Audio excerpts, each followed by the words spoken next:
അസ്സലാമലൈക്കും, welcome back. ഇന്നത്തേത് ഒരു breakfast and ഡിന്നറാണ്. വേഗത്തിനും അതുപോലെ തന്നെ നല്ല ടേസ്റ്റി ആയിട്ടും ഉണ്ടാക്കിയെടുക്കാൻ വേണ്ടിയിട്ട് പറ്റിയ ഒരു അടിപൊളി റെസിപ്പിയാണിത്. നല്ല സോഫ്റ്റാണിത്. അത് കഴിക്കാനാണെന്നുണ്ടെങ്കിൽ നല്ല ടേസ്റ്റുമാണ്. സത്യം പറഞ്ഞാൽ ഇതിലോട്ട് കറികളൊന്നും ആവശ്യമില്ല നമുക്ക് ഇത് കഴിക്കാൻ വേണ്ടിയിട്ട്. അപ്പോൾ ഇതുണ്ടാക്കുന്നത് എങ്ങനെയെന്ന് കണ്ടുനോക്കാം. പെട്ടെന്ന് നമുക്ക് ഉണ്ടാക്കിയെടുക്കാവുന്നതേ ഉള്ളൂ.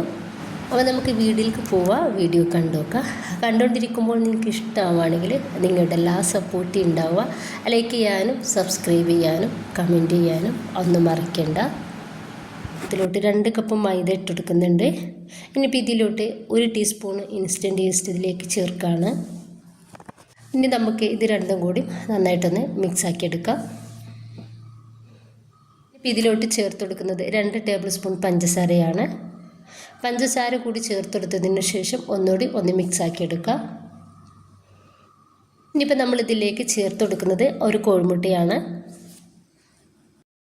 2 ടേബിൾ സ്പൂൺ ഓയിൽ കൂടി നമുക്കിതിലോട്ട് ചേർത്ത് കൊടുക്കാം. ഇനിയിപ്പോൾ കൈ വെച്ചിട്ട് നമുക്കിത് നന്നായിട്ടൊന്ന് മിക്സാക്കി കൊടുക്കുക. ഈ ഒരു കോഴിമുട്ടയും ഓയിലും നമ്മുടെ ഈ ഒരു ഫ്ലോറും എല്ലാം കൂടി നന്നായിട്ടൊന്ന് മിക്സായിട്ട് കിട്ടണം. ഞാനിവിടെ എടുത്തിട്ടുള്ളത് ചെറിയ ചൂടുള്ള വെള്ളമാണ്, 1/2 കപ്പ് വെള്ളം. ഈ ഒരു 1/2 കപ്പ് വെള്ളം നമുക്കിതിലേക്ക് കറക്റ്റാണ് കേട്ടോ. വേറെ വെള്ളമൊന്നും നമ്മളിതിലേക്ക് ചേർത്ത് കൊടുക്കണ്ട. 2 കപ്പ് മൈദയിലേക്ക് നമ്മൾ എടുത്തിട്ടുള്ളത് 1/2 കപ്പ് ചെറിയ ചൂടുള്ള വെള്ളമാണ്. ഇനിയിപ്പോൾ ഇത് കുറേശ്ശെ ആയിട്ട് ഒഴിച്ചെടുത്തിട്ട് നമുക്കിതൊന്ന് കുഴച്ചെടുക്കാം.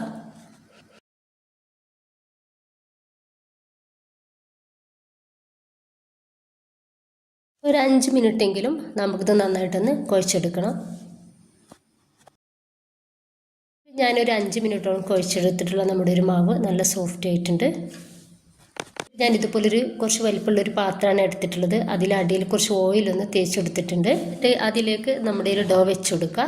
എന്നിട്ട് മൂടി വെച്ചിട്ട് 1 മണിക്കൂർ നമ്മൾ റെസ്റ്റ് ചെയ്യാൻ വേണ്ടിയിട്ട് മാറ്റി വെക്കണം. ഈ ഈസ്റ്റ് ഒന്ന് വറുക്കാൻ വേണ്ടിയിട്ടാണ്. അപ്പോൾ ഇതാ കറക്റ്റ് 1 മണിക്കൂറായ സമയത്ത് നമ്മുടെ ഈസ്റ്റൊക്കെ നന്നായിട്ട് വർക്കായിട്ട് നമ്മുടെ ഒരു മാവ് ഡബിളായിട്ട് പൊങ്ങി വന്നിട്ടുണ്ട്. ഞാനിത് ഈ ഒരു പാത്രത്തിൽ വെച്ചിട്ട് തന്നെ ഇതൊന്ന് കട്ട് ചെയ്യുന്നുണ്ട്.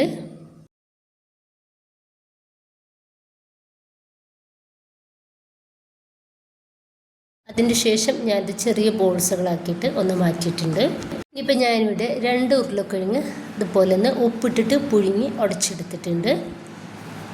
ഒരു പാത്രത്തിലേക്ക് മാറ്റി കൊടുത്തിട്ട് ഇതിലോട്ട് കുറച്ച് മല്ലിയുടെ ഇല ഇട്ടെടുത്തിട്ട് നന്നായിട്ട് കൈ വെച്ചിട്ട് തന്നെ ഞാനൊന്ന് മിക്സാക്കി എടുക്കുന്നുണ്ട്. ഉരുളക്കിഴങ്ങിലേക്ക് നമ്മൾ മല്ലിയുടെ ഇല മാത്രമേ ചേർത്തെടുക്കുന്നുള്ളൂ. ഇനിയിപ്പോൾ നമ്മൾ റെഡിയാക്കി വെച്ചിട്ടുള്ള ഒരു ബോൾസ് എടുക്കുക. ഇതുപോലെ പലകയിലേക്ക് കുറച്ച് മൈദ ഒന്ന് തൂവി കൊടുത്തിട്ട് അതിലേക്ക് വെച്ചെടുത്തിട്ടുണ്ട്. ചെറിയ രീതിയിൽ നമുക്കിതൊന്ന് പരത്തിയെടുക്കാം. ഇതിലോട്ട് നമ്മൾ റെഡിയാക്കി വെച്ചിട്ടുള്ള ഒരു ഉരുളക്കിഴങ്ങിൽ നിന്ന് ചെറിയൊരു ബോൾസ് എടുത്തിട്ട് ഇതുപോലെ ഇതിൻ്റെ സെൻറ്ററിൽ വെച്ച് കൊടുക്കുക. എന്നിട്ട് നമുക്ക് ഇതുപോലെ ഒന്ന് റെഡിയാക്കി എടുക്കാം. ഇപ്പോൾ മീഡിയം സൈസിലുള്ള വലുപ്പത്തിലാക്കിയിട്ട് നമുക്കൊന്ന് പരത്തിയെടുക്കാം. അപ്പോൾ ഇതാ അത്യാവശ്യം കട്ടിയിലാണ് നമ്മളിത് പരത്തിയെടുത്തിട്ടുള്ളത്. ഈ ഒരു തിക്നെസ്സിൽ നമുക്കിത് വേണം. ബാക്കി കൂടി ഇതുപോലെ ചെയ്തെടുക്കാം. ഇപ്പം ഞാനിത് മുഴുവനായിട്ട് തന്നെ ഇതുപോലെ ഒന്ന് റെഡിയാക്കി എടുത്തിട്ടുണ്ട്. നന്നായിട്ട് ചൂടായിട്ടുള്ള പാനിലേക്ക് നമുക്കിത് ഇട്ടെടുക്കാം. എന്നിട്ട് ചെറിയ തീയിലിട്ടിട്ട് വേണം നമ്മളിത് റെഡിയാക്കി എടുക്കാൻ വേണ്ടിയിട്ട്. ചെറിയ തിക്നെസ്സിലാണ് നമ്മളിത് റെഡിയാക്കി എടുത്തിട്ടുള്ളത്.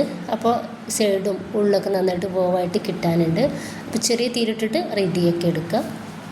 ഒരു 2-3-4 പ്രാവശ്യം നമുക്കിതുപോലെ ഒന്ന് തിരിച്ച് മറിച്ചിട്ട് കൊടുക്കാം.